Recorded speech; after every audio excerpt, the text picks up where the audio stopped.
What's up, guys? Brian Danoff here. Welcome back to my channel. Quite a bit has happened since my last video, both in Yankees world and the real world, for sure. Just been really busy last couple weeks. I actually did I recorded a video after the World Series ended, the day after, but kind of got a little too busy with work and life and everything, so by the time I got around to editing it, it was like 3 or 4 days later, and it just didn't feel right to upload without doing like a total sort of reshoot. So this is it. Here we are. And obviously the video like this one was about the Yankees losing the World Series. And it absolutely sucks to say those words in that order, but that's what happened. My last video I made was after Game 2 when they were down 2-0. I tried to preach confidence. I tried to stay confident. I tried to believe that this team could turn it around as the series went back to Yankee Stadium. And one of my points that I made, and I still will make it, I mean, the Yankees were losing the series more than the Dodgers were winning it at that time. And that really, in my opinion, clearly, I think, stayed true throughout the rest of the series. I got a lot of flack for that in the comments. A lot of Dodgers fans found my video. A lot of, I guess, non-Yankees fans just saying how crazy and delusional I was for even having a shred of belief in this team. And I guess I was wrong, clearly. But again, I think a lot of it was, without a doubt, it was the Dodgers capitalizing on the many mistakes the Yankees made. And, the way they lost Game 3 was just kind of awful, just getting shut down by Walker Buehler and the bullpen. And, they were down 3-0, and I obviously knew at that point it was over. They weren't going to come back from the 3-0 deficit. It had only been done once before, and not in the World Series. You know when. But, they won Game 4, and there was some momentum, some life going into Game 5, and I actually almost went. I was looking at tickets right up until first pitch, and I couldn't quite rationalize it. It was just so expensive, and I was worried that if I went and I saw them lose in some sort of embarrassing fashion, that would suck. So just glad I did ultimately avoid that. I did not go. Just kidding, I am a liar. Hi, I really should not be trusted with disposable income. I decided to bite the bullet, go to Game 5, see what happens, try to believe in this team, try to believe in this insanely unlikely comeback. I'm going to see history either way. I'll either see the first team in MLB history to force a Game 6 of the World Series after falling down 3-0, or I'll see the Dodgers win the World Series. Either way, I'm sure my heart will be ripped out of my chest multiple times tonight. How right you are. Put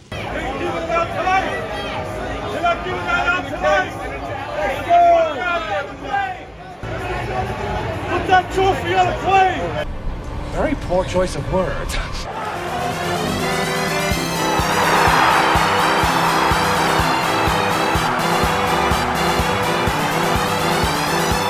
Yeah, I went. I was there. I bought a standing room ticket. I bumped into Shelley Duncan before the game. That was cool.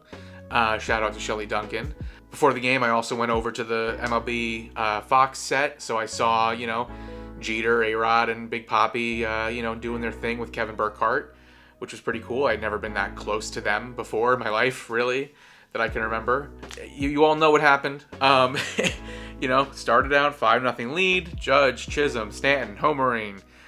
Judge and Chisholm went back-to-back, and you're going into the top of the 5th inning with a 5-0 lead and Garrett Cole on the mound, and you just don't think that anything could happen that would lead to them losing that game. But that's where you underestimate the ability of the 2024 Yankees to fuck everything up. Again, you know what happened. 3 errors, one by Judge, one by Volpe, and Volpe throwing at Chisholm, trying to get out of third. And then Garrett Cole and Anthony Rizzo letting a Mookie Betts ground ball, just neither of them going to first base to cover. And they blew the lead, they blew the game, and I just kind of stood there in shock the rest of the night. Once the final out was made, I did stick around, just sort of lingering, more in disbelief, and then right before the trophy presentation started, I headed on out. And it was just a total gut punch. The Yankees beat themselves in this series, and it sucks. And it definitely feels like a very a missed opportunity, to say the least. I mean, this series at minimum, if they win Game 1, if they hold on in Game 5, they could have been leading the series 3-2 going back to LA. And it's gonna stick with me for a long time, until they finally do get back there and freaking win it and win number 28, because you just don't know when that's gonna be. This was the Yankees' first World Series appearance in 15 years.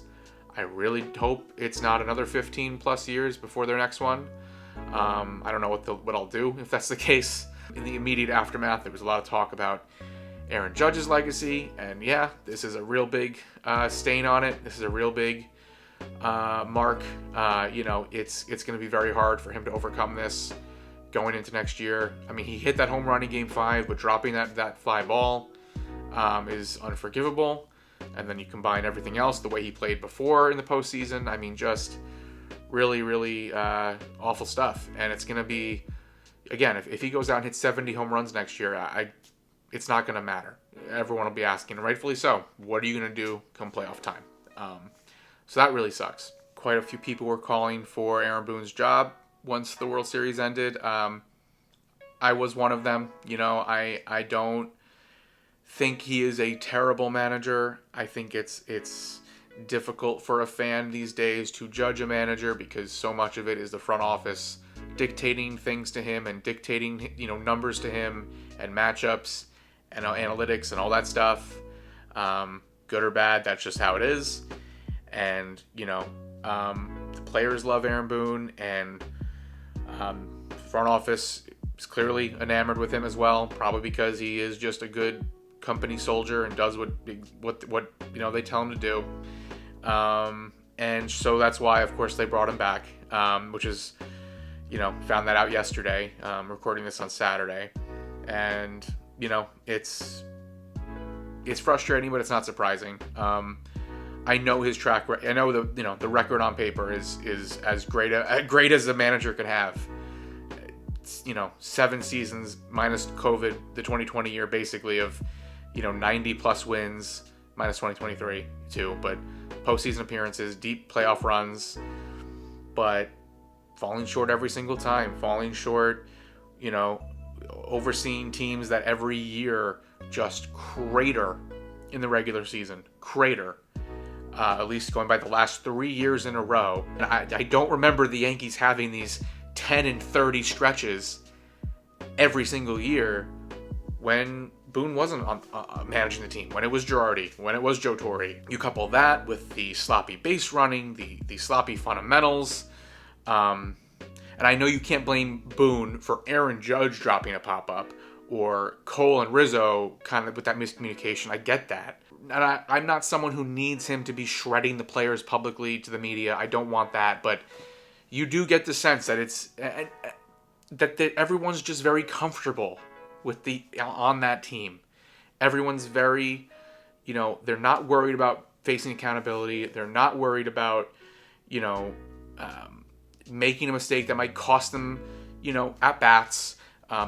Boone did bench Gleyber Torres this year, and that was finally, it was a long time coming. He almost had no choice but to do it. But, I think a change was needed. But clearly the Yankees feel differently.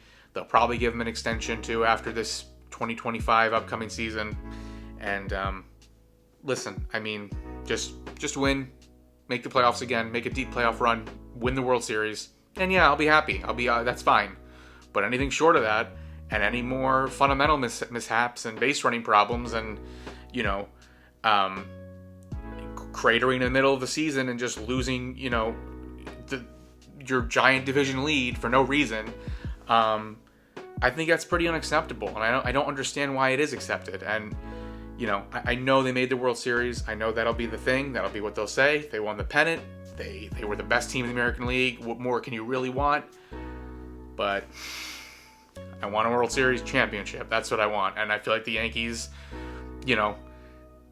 again, beat themselves in the Fall Classic. And it was embarrassing. And it leaves such a bad taste in every fan's mouth that I don't know, if you're a true Yankees fan, how you can just brush this off and be confident and be happy going into the offseason. The Yankees really, and I think, again, why their World Series loss was tough too, is because this team really kind of has these two paths they can go down this offseason. And neither is particularly exciting. I want them to keep Juan Soto. I do not want to see Juan Soto take another at-bat in any other uniform that isn't a Yankees uniform. But that's going to cost them $600-700 million, which I'm fine with. It's not my money. I don't care. Pay the man. Give him whatever he wants. However, I do understand that if they do sign Soto, they will not sign probably almost anyone else, or anyone else who could really make a big impact on the 2025 team. And that kind of leaves you with the 2024 Yankees redux. Like, it's going to be a very similar team, maybe without Gleyber Torres, which, as many issues as I have had with him and Yankee fans have had, he's a very productive second baseman. And, the bullpen, there are a lot of guys who are free agents: Clay Holmes, Tommy Kahnle, Tim Hill. All three of those guys were such huge parts of the 2024 postseason push. Really tough to see the way it ended for Kahnle, loading the bases in Game 5, and Tim Hill just not being used in Game 1. Could have been a forever Yankee postseason hero, legend. Now who knows? But they'll probably be gone too, and the Yankees will be looking to retool that bullpen. So if they sign Soto, which I will be over the moon about, I love watching him play baseball. He has entertained me more than him and Judge playing together was. It was like I was 8 years old again with Jeter and A-Rod. Seriously. It was great. But if they sign Soto, I don't know if the team will be better than it was this year. But then you have the more depressing but arguably better path for the Yankees to go down, at least from the perspective of improving the team enough to actually maybe get to where they were this year and further and win a World Series. And that's letting Soto walk and then using that money to sign a guy like Pete Alonso, to sign a guy like Alex Bregman, to just, basically the same thing that happened when the Yankees let Robinson Cano walk, is they then took that money and put it into Jacoby Ellsbury, put it into Carlos Beltran, put it into Brian McCann, and eventually Masahiro Tanaka. That didn't work. that collection of players didn't work, but the idea was there of, well, if we're still going to spend a lot of money, and I think the Yankees have to do that this offseason regardless, as they just sort of laid out. But yeah, because if they sign Soto, kind of all of the other holes in the team will be filled by internal guys and cheaper guys. And I think that leaves you, again, with, I think, a worse team. Could the Yankees be better if they had a legitimate all-star first baseman like Alonso and a legitimate all-star third baseman like Bregman? And maybe you let Torres go, so you put Chisholm at second and you have Volpe at short, and you sign in the outfield, you sign a guy like Teoscar Hernandez to sort of fill the Soto production gap a little bit, obviously not fully. I don't know. I feel very unsettled as we go into this offseason. That's kind of what I'm just trying to get at. There are a lot of different ways it could go. Starting pitching, obviously the Yankees could use more, and there are guys available. Again, they will cost a lot. Max Fried, Corbin Burns, Blake Snell, maybe. It's gonna cost a lot of money, and I know the Yankees are not going to put $1 billion into this team. They might put $600-700 million in to keep Soto, or they might put $600-700 million in to sign a Bregman and an Alonso, and those are just. That's another thing. There's not a lot of big names. It's kind of just the few I've mentioned, right? It's a weaker free agent class, in my opinion, in terms of marquee talent. And that's what the Yankees need. They need sure things, you know? They could sign a guy like Paul Goldschmidt to play first base. They could bring back Anthony Rizzo, I guess. But you don't know what they're going to provide, if anything. And there's a bunch of different guys like that across the board who could be brought in. Who, yeah, they have a decent back of the baseball card, but they didn't have a good year last year. They were injured. You're relying on a bounce back, and I'm tired of that, because that's like all the Yankees have been doing for so long. In a lot of different areas, and they get lucky sometimes, and other times they don't, and it's a mess, you know. So I don't know. I really don't know. How do you guys? Am I wrong? Am I alone in kind of thinking if Soto left, they might have a better team next year, but also if Soto leaves, it's terrible? And why would you ever let Juan Soto leave the Yankees? I don't know. Let me know. I'm kind of. I think I've said my piece. I think I've kind of laid everything out there on the table for you guys. That's where I'm at as a Yankees fan right now. You know, it's a very weird time.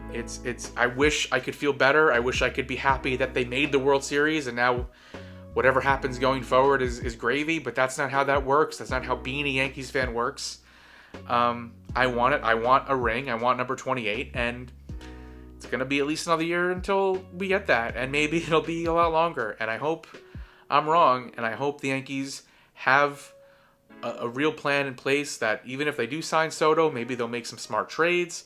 Maybe Hal Steinbrenner does see the potential to get right back to the World Series next year and does go for it, adds another $400 million contract somewhere. Roki Sasaki, I didn't talk about him. He's getting posted from Japan. Another, next kind of Tanaka, Yu Darvish, like the next big ace to come to Major League Baseball from Japan. Seemingly the Yankees will be after him. Give me Sasaki and Soto. Let's do it. I mean, if they do that, I'm feeling great, But that's kind of it for now. Let me know what you guys think. What do you want the Yankees to do this offseason? We're gonna find out pretty soon. It's the second week of November, but the winter meetings are next month, and that's where usually everything goes down for the most part. I know a lot of negotiations have kind of extended into the spring training and getting closer to opening day in some ways, but I want things to happen fast. I want things to happen early, because I just want to sort of get a sense of what the hell is this team going to look like next year. Also, what do you do with DJ LeMahieu? I forgot to even mention him. I mean, he's still on the team. He's still under contract. I'd love the Yankees to DFA him, but they're not going to just eat that money for nothing. So that's another question mark. Do they try to make him the first baseman one more time, or the second baseman if they let Torres go? I don't know. There are a lot of different paths this offseason could go in, and obviously we are going to find out which one the Yankees are taking pretty soon here. So thanks for watching. Follow me on Twitter at Brian Danoff. Make sure to subscribe if you haven't. More new videos coming this offseason as the Yankees make moves and big rumors come out. I'll be talking about it all leading up to opening day. And yeah, thanks again, and see you next time.